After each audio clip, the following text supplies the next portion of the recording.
Hi guys, it's Diane with BackyardVegetableGardener.com, and I promised I'd come back to you and talk to you a little bit about squash vine borers. Not every area of the U.S. has squash vine borers. Count yourself lucky if you do not. People where I am, they just gave up on squash, zucchini, all that stuff because it's too hard with squash vine borers. They're really difficult to deal with. Squash vine borer is not a squash bug. Two totally different animals. They're not animals, but you get my drift. Squash vine borers are beautiful, but they wreck a squash plant in no time. Squash vine borers, taking advice from someone who's never seen a squash vine borer is a problem. So make sure that you know that the person you're taking advice from has actually seen one in real life before, because they will tell you that they lay only at the base of the plant. And so you just have to wrap it around with tinfoil at the base of the plant because that's the only place they're going to lay, and you'll be fine if you do that. That's not true. They lay anywhere. A squash bug will lay on the back of a leaf, and they lay in clusters. And they're about the same color eggs, but they look totally different. A squash vine borer egg is flat, and it crunches when you pop it. You can pop it. I mean, it's flat.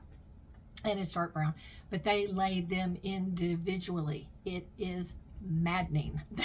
They lay them on top of the leaf, underneath the leaf, on the limbs, on the stems, anywhere they want. I've seen them lay them on a squash. I mean, they just lay them everywhere, and I have them. Trust me, because I can tell you this, but I'll make sure whoever's telling you advice on the squash vine borer actually has seen one. But you can pick them off, the eggs, and pop them, but she's just around all the time.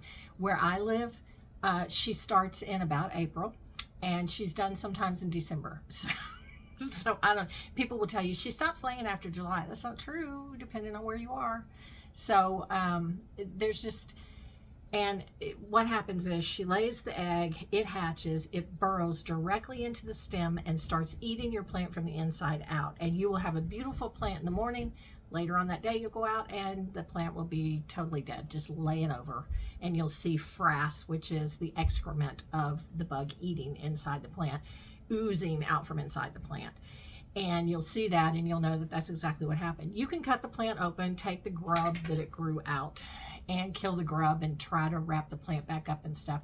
I use BT, which is, not going to try to say it because it's a hard name to say, but I go to the feed store and I get a bottle of it. It's green. You can also get it on Amazon. And the feed store will give you syringes.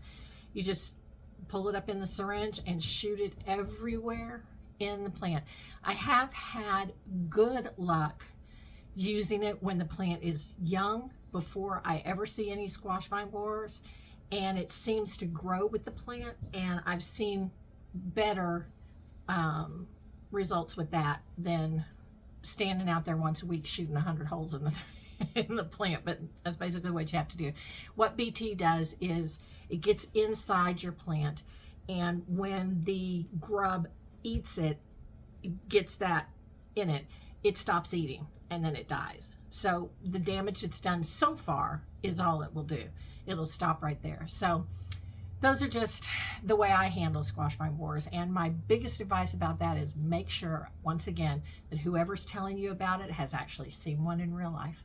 This is Diane with BackyardVegetableGardener.com, and if you want more information about it, go to the link in my bio and click it, and you'll find the Garden Problem Solver, and it has a ton of information about how to fix problems that you run into in your garden.